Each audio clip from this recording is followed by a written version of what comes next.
আরে বিবেকের কারণে আর ফ্যামের সম্পর্ক নষ্ট হয়ে গেছে।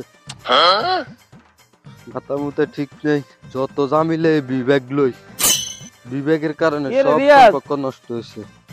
ভাই রে ইও ভাই, তোর লাগে চিন্তিত মনে হয় কি তো হয়েছে তোর এই অবস্থা করার গেলে আরে ভাই। একবার হেমি যারি আর কোয়েন না, টেনশনে আছি, কি হয়েছে মাথা মুথা ঠিক নেই। কি এর টেনশন তুই কোনো দুর্ঘটনার মাঝে হইছ সত্যি কোনো ভাই এটা দুর্ঘটনার তো বেশি।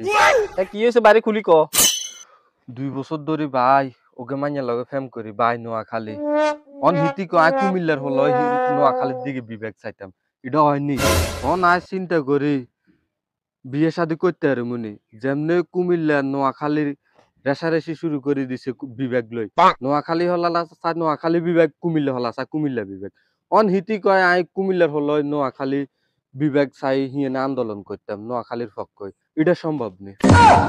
এ আমগো জন্মস্থান আমাদের এই কুমিল্লা জেলার মধ্যে জন্ম হই তুই বুঝি না এই সাধারণ ফ্যামিলাই বলি নোয়াখালী যাই আন্দোলনে যোগ দিবি ভাই এই কাম ভুলও করিচ্ছে তুই কুমিল্লার বিভাগ এলে তুই আন্দোলন করবি তুই আর কথা যদি শুনো বা আই তো এটাই করতাম চাই, আই হচ্ছে কুমিল্লার হলা হিতির হয় নোয়াখালী বিবেক সামু, এটা তো আর দ্বারা সম্ভব না। এ কারণে তো আমি টেনশনে আছি ফ্যামিলির সম্পর্ক কি রামও না রাখতেন না। তখন তুই কি কই দিছাস আমি কইতাম চাই যে ইডেই নোয়াখালী মাইয়ের গোষ্ঠী গিলেই কুমিল্লা নামে বিবেক চাই, আসল ওখানে সেই ইডে কুমিল্লা নামে বিবেক চাই, কোনো ফ্যাম হইতো না, দরকার ফ্যাম করতেন না, ফ্যাম বিসর্জন দিয়ে এলাম। তাহলে চল ভালো একটা ডিসিশন লইছ দোনো ভাই যায় কুমিল্লা আন্দোলনে যুক্তি চলেন আন্দোলনে যাবো ফ্যামিলি ঠিক আছে। গোষ্ঠী গিলে।